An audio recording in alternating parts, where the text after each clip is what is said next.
Hola, ¿qué tal? Mi nombre es Gabriela Schlemmer.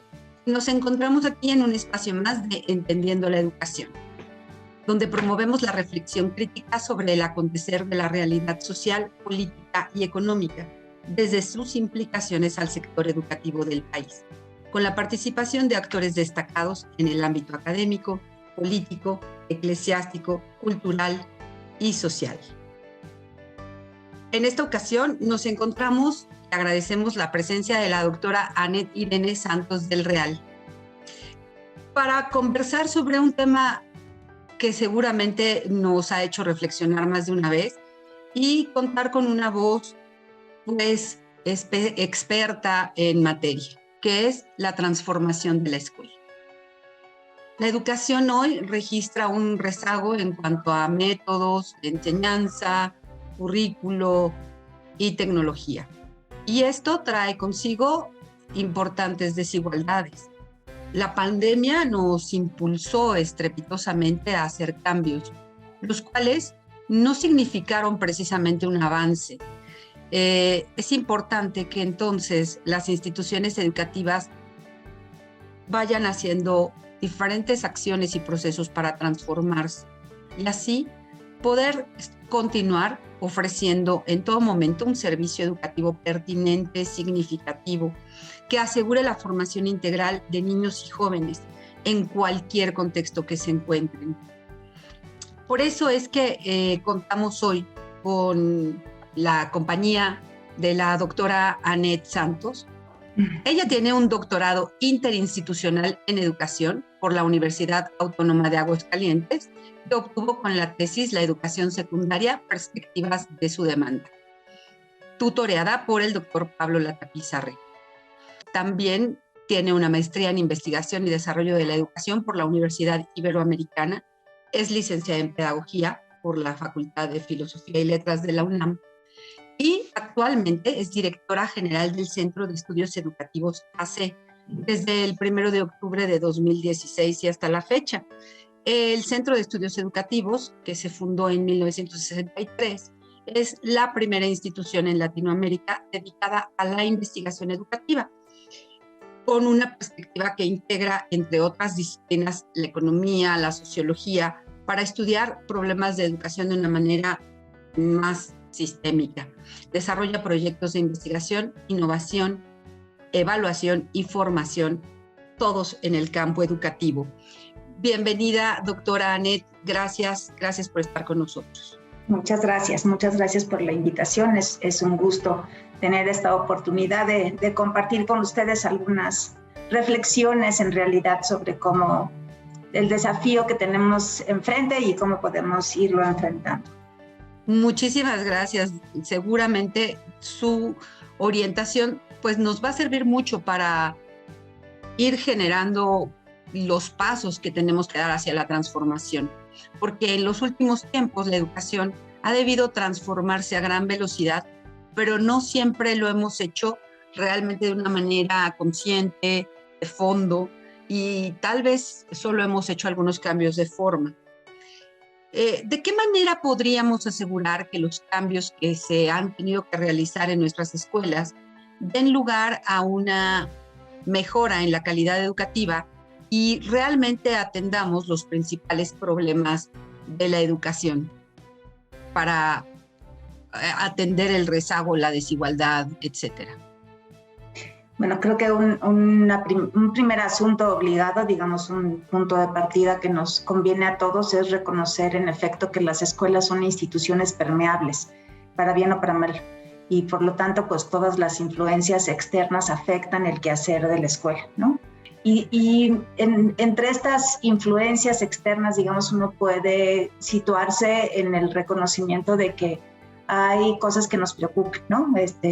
Claramente, digamos, la pandemia lo que hizo fue acrecentar la desigualdad entre ricos y pobres y eso lo palpamos, digamos, dentro de las escuelas. Y también otras tendencias que parecen haberse, que no son nuevas, obviamente, pero que parecen haberse acrecentado o hecho mucho más evidentes con la pandemia. El hecho de que las personas podemos interconectarnos todo el tiempo, o sea, estamos todo el tiempo con los aparatos en la mano, ¿no? Con la posibilidad de vincularnos con otros, pero también la claridad de que muchas de esas interconexiones o esas conexiones son realmente muy superficiales, son breves y muchas de ellas son falsas, ¿no? Por supuesto, el tema de los trabajos y del mercado laboral, ¿no? Esta aspiración que teníamos, decirles a los niños y las niñas de hoy en día que tienen que aspirar a un trabajo estable, ¿no? En el que puedan ir haciendo antigüedad, pues es ya casi una fantasía, ¿no? El mercado laboral no se comporta de esa manera y por lo tanto, pues como que nuevos discursos se van instalando y las escuelas estamos obligadas a entender de la mejor manera posible a qué nos estamos enfrentando y cuál es la formación que nos están exigiendo, cuál es nuestra contribución en términos de la formación que queremos brindar a los alumnos, pero también cómo debérnoslas con estas tendencias globales que preocupan, ¿no? Olvidé mencionar, una muy importante que tiene que ver con la pérdida de confianza en los otros, ¿no? La pérdida de cohesión social en términos de la confianza hacia los otros, ¿no? De decir, mejor puedo solo que mal acompañado, ¿no? Y lo que ha ocurrido es perder esa cohesión social y en paralelo, digamos, el reconocimiento de que la escuela es el gran espacio de cohesión social y de interacción con los demás, ¿no? Y necesitamos cambiar. ¿Cuál es el escenario de cambio que nos podemos plantear, ¿no? Imaginemos que es como si en marzo del 2020, le hubieran dicho a la escuela, tienes que seguir actuando la misma obra, pero todo lo demás va a cambiar. Tus actores no van a estar en el mismo escenario, no van a estar bajo el mismo techo. Incluso vas a tener actores nuevos, como fue el caso de las madres y los padres de familia, cuyo rol fue totalmente nuevo al que habíamos estado experimentando antes, ¿no? O al que les habíamos conferido antes. Y ya no va a haber tal cosa como escenario, iluminación, maquillaje, con esas cosas ya no vas a contar, pero debes de seguir actuando la misma hora. El shock para la escuela fue muy importante y apenas estamos logrando, yo creo que no hemos comenzado realmente como a entender cuál es el cambio al que se nos invitó, digamos, con esta transformación tan que irrumpió de esa manera en la vida de las escuelas y de las personas en general, ¿no? Entonces, uno podría, retomando esta idea de la obra de teatro y el escenario, uno podría decir, bueno, vamos cambiando el escenario, vamos modificando algunas cosas y vamos dándole mucho más cabida a la tecnología en las aulas, vamos proveyendo de otras experiencias de aprendizaje, digamos, de reorganizar los tiempos en la escuela, reorganizar los grupos quizás, ¿no?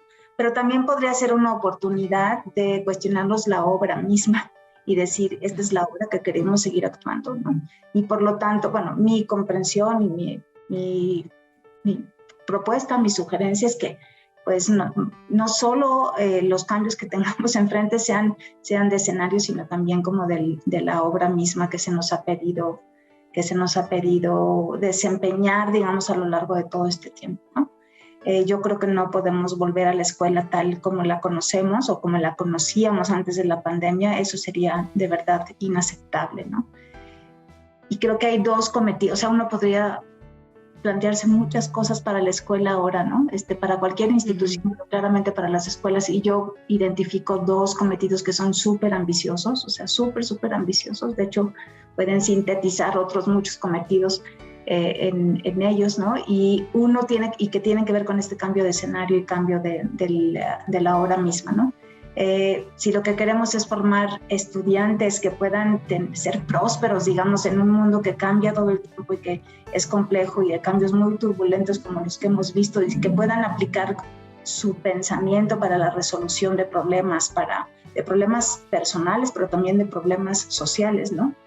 Que puedan participar en hacer del mundo un espacio mejor para todas las personas, ¿no? Entonces, lo que tenemos enfrente es la posibilidad de reinventarnos el aprendizaje, ¿no? De cuestionarnos qué es lo que importa aprender, cómo se fomenta ese aprendizaje que nos importa, dónde ocurre y cómo se ve ese aprendizaje, cómo vamos a dar cuenta de que estamos teniendo éxito o no en ese aprendizaje.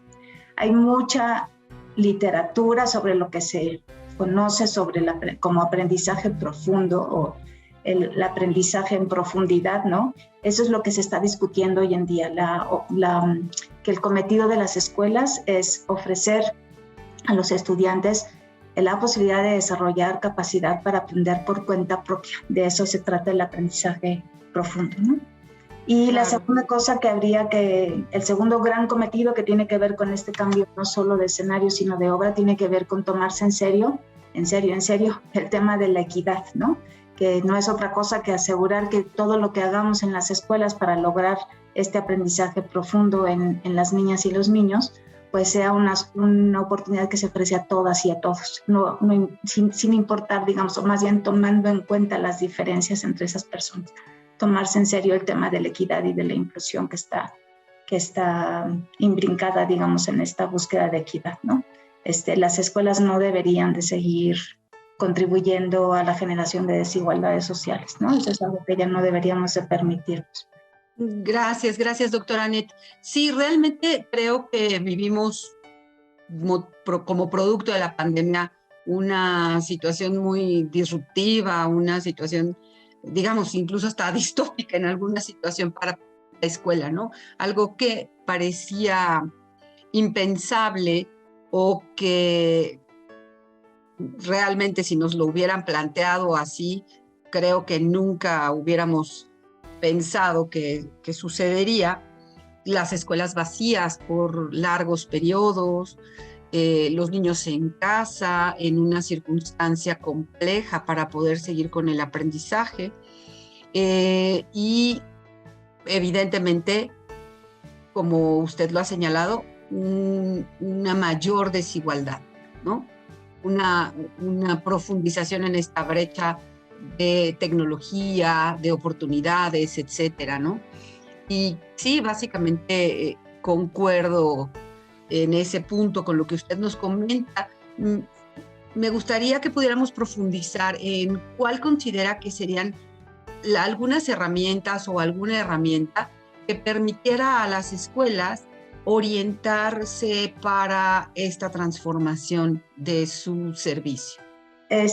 Bueno, yo creo que la principal herramienta, quizás me cuesta un poco de trabajo entenderlo como herramienta, pero es muy difícil pensar en cualquier cambio en las escuelas sin pensar en el capital humano, digamos, el capital profesional que tiene en sus docentes.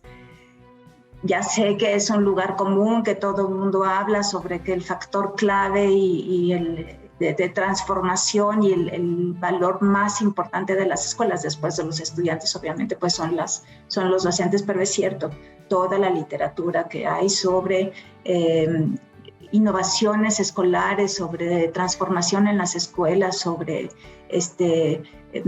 mejorar las capacidades de aprendizaje de los estudiantes, pues pasan por las capacidades de enseñanza de los profesores, ¿no? Entendidos como la necesidad de potenciar la profesión docente, de cuidar el oficio de ser docente, digamos, el montón de competencias imbrincadas, digamos, en poder ser docente y procurar el aprendizaje de las y los estudiantes, normalmente en grupos diversos, con tiempos que no están todo bajo el control, digamos, de los profesores mismos, ¿no?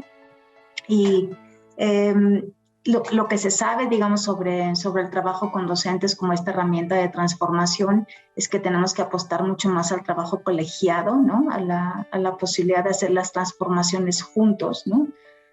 Cuidando, digamos, esa posibilidad de que sean las personas que entienden mejor que nadie la profesión docente siempre van a ser otros docentes. No hay manera de que sea de otra forma. Entonces, apostándole muchísimo a la colaboración entre los colegas y a esta idea de colegialidad. Pedirles a los profesores que modifiquen sus prácticas es un asunto mayor, ¿no? O sea, a cualquiera de nosotros nos podrían pedir que cambiemos la manera en que hacemos las cosas y uno diría, sí, pero enséñame cómo se hace, no nada más me digas qué es lo que tengo que hacer y cuáles son estas nuevas aspiraciones con las que quieres que yo cumpla, sino cómo le hago, ¿no? Y la modificación de la práctica, pues es un asunto que lleva tiempo y lleva modelación, ¿no? O sea, la posibilidad de ir viendo en qué consisten esas nuevas prácticas, pero sobre todo, y voy a ser muy enfática en esto, cómo se hace eso que me dices que quieres que haga ahora, ¿no? O sea, cómo cambio de la manera en cómo procedo ahora Claro, y bueno, completamente matizando esto que comentaba doctora sobre más que herramienta, los docentes son pues una población clave para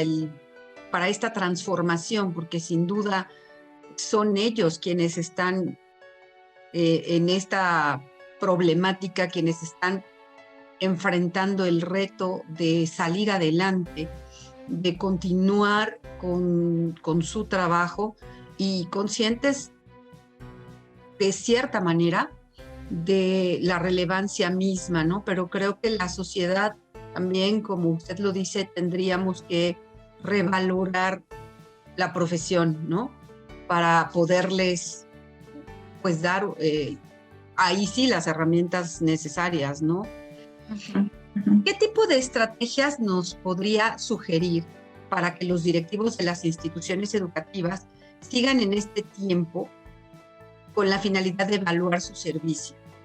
Bueno, creo que la pregunta fundamental, Gaby, tiene que ver con ¿qué querríamos evaluar y para qué? ¿Qué vamos a hacer con esa información que generen las evaluaciones, ¿no? Entonces uno podría, por ejemplo, pensar en evaluar competencia lectora de los estudiantes porque supone que se ha visto mermada en el tiempo de la pandemia, ¿no? Y que por lo tanto vale la pena tener un diagnóstico de esa comprensión lectora.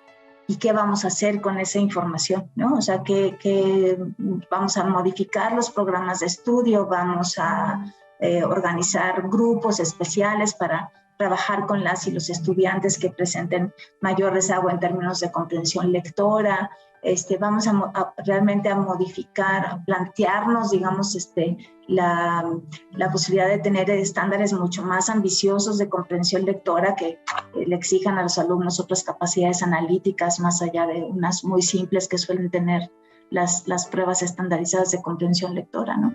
O sea, ¿qué hacemos con esa información? Y por lo tanto, pues que esa es la manera de tener muy claro qué es lo que vale la pena evaluar en estos tiempos, ¿no? Porque la evaluación siempre va a ser una actividad muy demandante, ¿no? No consiste solamente en aplicar los instrumentos, sino en hacer un buen análisis de los resultados y saber cómo los vamos a aprovechar para que se vinculen con estos procesos de mejoramiento a los que aspiramos que tenga en los que esté asociados, digamos, las evaluaciones, ¿no?